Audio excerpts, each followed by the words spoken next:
Olá, você que me segue aqui no Instagram.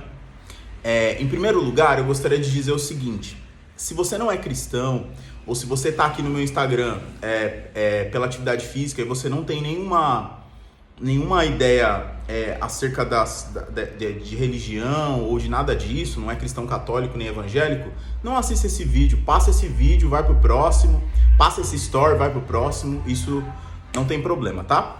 E se você ficou, se você permaneceu, é o seguinte, existe uma urgência no meu coração acerca de falar algumas coisas que nós temos vivido, eu e a minha esposa, eu e a minha casa, eu e a minha parentela, eu e os meus amigos, as pessoas que estão ao meu redor. Que é o seguinte, existem formas naturais de nós acessarmos o sobrenatural.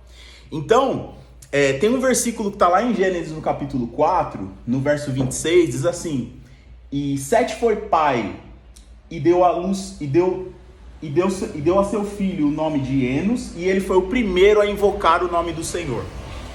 Em algumas versões vai dizer assim, que ele voltou a invocar o nome do Senhor, e voltou-se a invocar o nome do Senhor. Então, para um versículo onde está falando ali do pecado de Caim e de Abel, ou do assassinato, né, de Abel, falar de invocar o nome do Senhor remete a nós que invocar o nome do Senhor é uma coisa muito importante.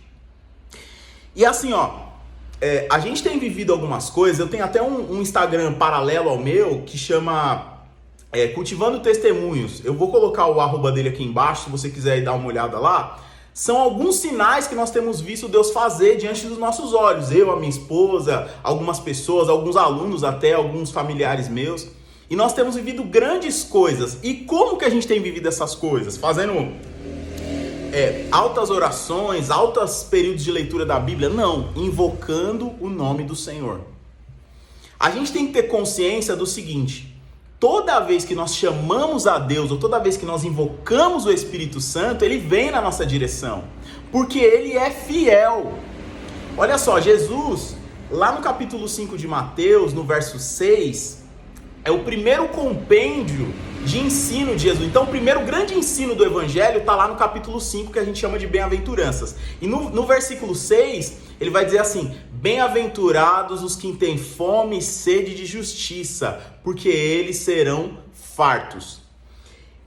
A palavra ali é makarios, que é abençoados, bem-aventurados. Jesus, na verdade, a posição ali é uma construção de uma lei, é como se fosse a lei da nova aliança, a construção da estrutura da lei da nova aliança. E como que ela é? Ela é assim: Jesus olha para pessoas que estão ali ouvindo aquilo que ele tem a dizer, ou seja, quando eu me assento para ouvir o que Jesus tem a dizer, eu já sou bem-aventurado, porque Jesus começa dizendo que a pessoa é abençoada, então ele começa te abençoando já, porque você está ouvindo.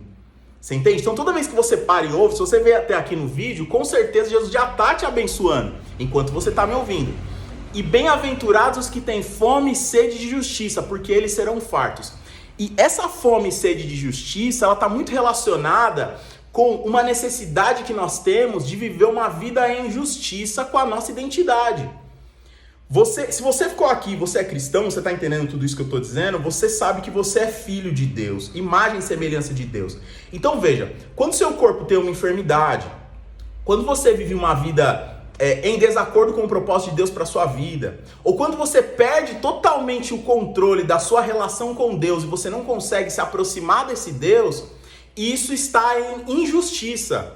Não é justo um filho não ter acesso ao pai, não é justo um filho não ter acesso ao corpo que o pai preparou para ele. Você consegue imaginar o corpo de Jesus com uma enfermidade ou com uma doença? Embora isso possa acontecer, só que isso não é uma situação de justiça. Mas Jesus não diz que não vai haver injustiça, ele diz: bem-aventurado que tem fome de justiça. Ou seja, quando a minha fome por justiça é grande, como a daquelas pessoas que estavam assentadas para ouvir Jesus, que elas pararam o seu trabalho, tudo que elas tinham para fazer e foram até um monte para ouvir Jesus, eles tinham fome de verdade, eu serei farto.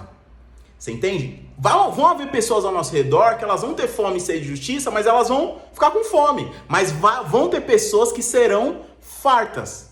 Você entende? Quem são essas pessoas que serão fartas? Aquelas que de fato invocam o nome do Senhor. Aquelas que clamam por Ele. Aquelas que chamam por Ele. Por que eu estou dizendo isso? É a importância de você invocar o nome do Senhor. Nós temos vivido coisas assim, da gente chegar em lugar, por exemplo, da gente ir para uma viagem e a gente tava lá meio enrolado no lugar que a gente ia ficar na casa, lá no Airbnb, e a gente ia ter que passar a noite na rua ou na rodoviária, em qualquer lugar. E eu disse assim pra Karina que tava comigo, eu vou orar. Quando eu falei, Pai, em nome de Jesus, se resolveu o problema. A pessoa me ligou de madrugada, num horário que não era pra ligar. Ela atravessou o aplicativo do Airbnb para me ligar e falar que a casa estava liberada. Então, percebe, isso é só um testemunho. Lá nesse canal que eu vou deixar aqui embaixo, tem vários outros. E eu não estou fazendo propaganda do canal. Eu só quero que você entenda que existe um poder em invocar o nome do Senhor. Então, se você permaneceu até aqui, ouvindo alguém que não tem nada a ver com igreja, eu sou treinador, eu sou professor de educação física. Mas existe algo que está acontecendo na minha vida que eu não estou conseguindo mais guardar para mim. Então, eu tenho que compartilhar com você que está aí. Se você ficou até aqui e você não acredita nisso, entenda, tem alguma coisa em você que está te atraindo para cá. Então começa a invocar, não importa se você é católico, evangélico, cristão ortodoxo, copta, russo, sei lá. Você entende? Se você crê em Jesus, de alguma forma você deve invocar a Ele, porque quando você invocar, é impossível Deus não responder ao chamado, porque Ele diz que aquele que tem fome e sede de justiça será farto, e Ele é a justiça de Deus. Amém? Muito obrigado, pessoal. Tamo junto.